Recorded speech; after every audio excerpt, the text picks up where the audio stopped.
the old classic ones. Love this one. To the new modern ones, which aren't bad, but I love my old one. Morning guys and girls, hope you're doing well, and you join me for another install on a lovely Volkswagen Transporter. So love the colour on this one, really nice. Not sure what the Bulli Edition is, not seen a Bulli before, so I'm probably going to find out as I go along.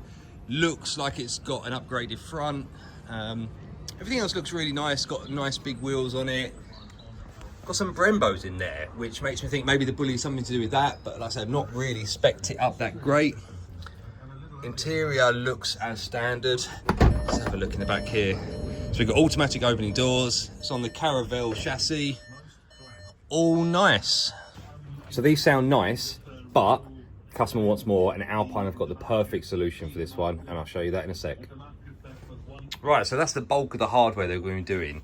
These are fantastic. Just direct drop in, get a really nice grille. I'll show you how those will work. These are going to go back in factory location in the rear panels on the sides. And then obviously we're going to have this lovely little PWD-X5, which has got built-in amplifier, DSP, subwoofer frequency output. It's just a great bit of kit. So I'm going to show you how all this goes in the vehicle, and it should be good as gold. Right, and I guess this is the bit that customers don't like to see. It's incredibly fun to get these side panels off just to get these rear speaker changed, but it wouldn't be worth doing lovely sound at the front and then rubbish at the back. So it is a case. I've still got to pop some of these clips out that we've got left in the panel.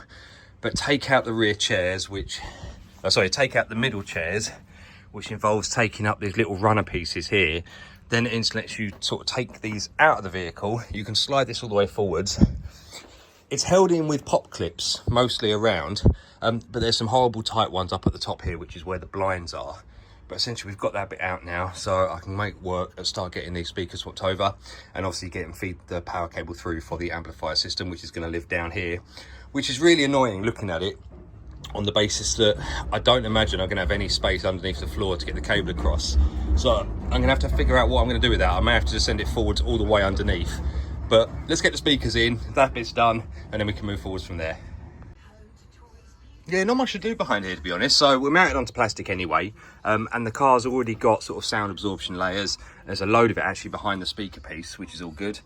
So far, apart from the Bulli being a real bully to get these rear door panels out, it's got some nice features. So we've got electric tailgate release. Obviously we've got the rear heater complex. And over on this side, that's just the pump for that. So that would be where the factory upgrades, I think it's Dyna Audio, give you a subwoofer system in that. And again, you can see we've got the sound deadening and sort of sound absorption there. So yeah, I'm going to get these speakers in. We've got these collars going on, which are basically going to bring the speaker out so it doesn't touch that reinforcement sidebar. And then that's pretty much all that needs to be done back here. Right, that's both of those in, connected up and everything. And I've put it back on, I've soldered it onto the original cabling, because there's no way that I'm taking this door panel back off just to check the connection. So they're all soldered up and cloth wrapped.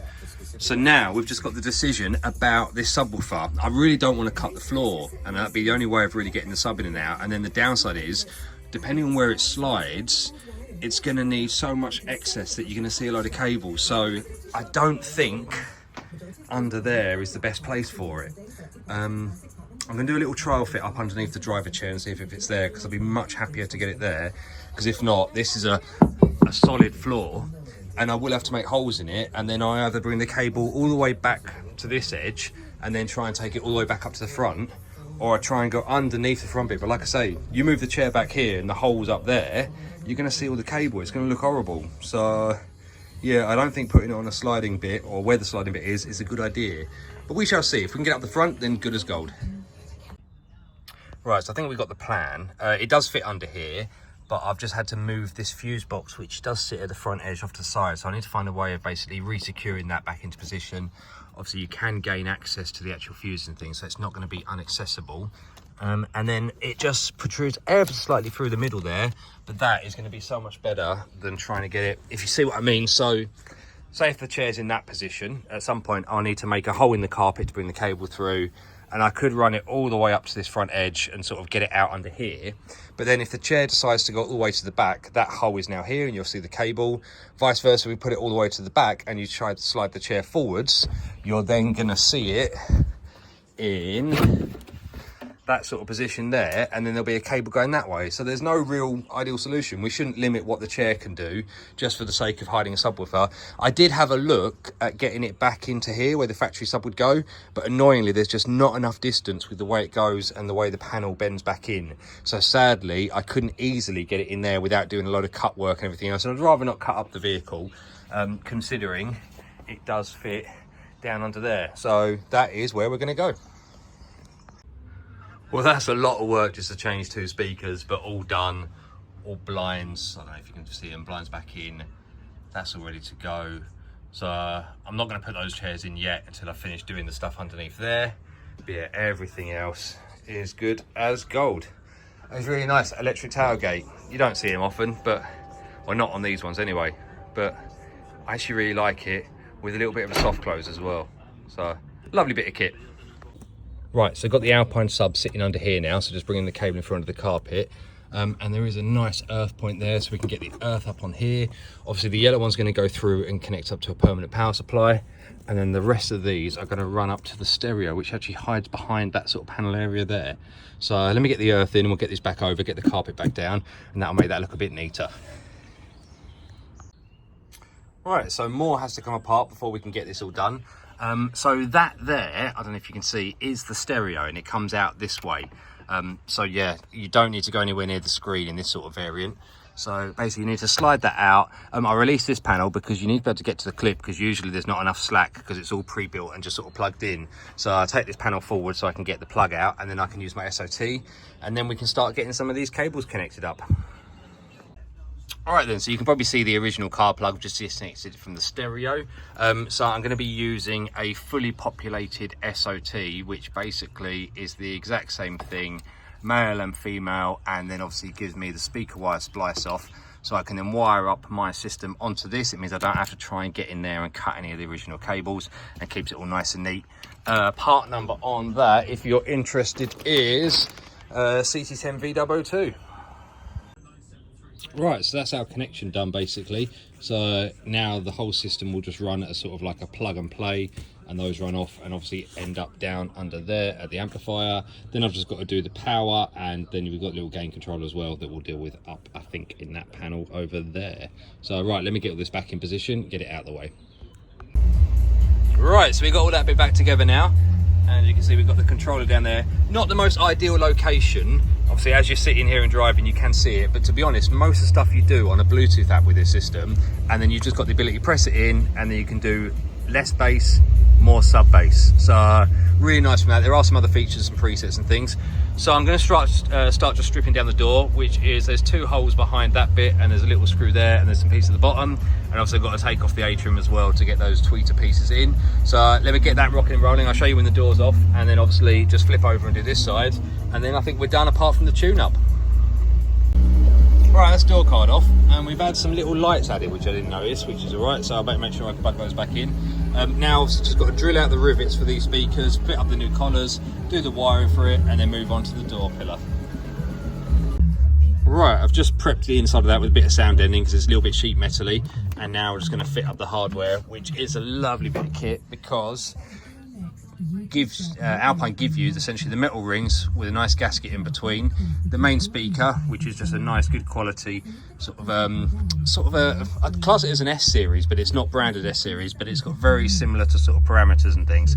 But yeah, there's a really nice bit of kit, and then you even get a little foam baffle as well that goes on it. So, and that's the crossover part in there, and then the really nice bit is the tweeter grills. So we'll get those in a second. How nice does that look in there? And the best thing about it is the VW system means that with the original plug, we literally just plug it back in factory style. Right, let's get that door card back on. Right, time to do my favourite bit on these ones, in basically taking out that grille and fitting in the new one. Really simple, just have to cut through all of these plastic wheels, remove this bit, put the 2 halves together, and then obviously we've got the tweeter in position. Right, so that's all cut out now. It comes out in nice one piece essentially, and the back of it obviously is just the old stubs, which I don't have to remove yet. Just got to basically get that bit dropped through and it sort of clicks together, and then we can get the tweeter mounted up inside that little bit there. Now that's all clicked in, How nice does that look? And tweeter in, base blocker wrapped up with foam, stop it vibrating again, anything, and then obviously plugged back into factory loom. So very nice. Let's get it in. Check out that beauty. They look so cool. Well, that's enough gawking. Got to get that side done. I think these are one of the coolest parts of it. These chairs, built-in boosters. So drop down, drops up, and you can spin them around on that lever as well. So all good. There we are, guys. You can set this down. So all done and dusted. Obviously, I guess the only thing you can really tell that this install's been done is with these tweeters. The rest of it all hides away lovely. So I hope you've enjoyed that, guys. It's been a long day for this one. That back bit was a lot of fun. I now know what the bully means. It's going to bully you into submission in regards to trying to get that back area out. Those chairs, they're just so heavy. These are the best chairs. Let me see if I can get a light on back there. They've got all the built-in features, so built-in booster seats, they've got 360 swivel, just the whole thing's great. It's a lovely, lovely vehicle, but it makes it right fun and games to take apart. So anyway, guys, I hope you've enjoyed it. Obviously, like and subscribe. I'm not sure what the last video was, but there's loads more coming up as always. Hope you had a great day, and I'll catch you on the next one.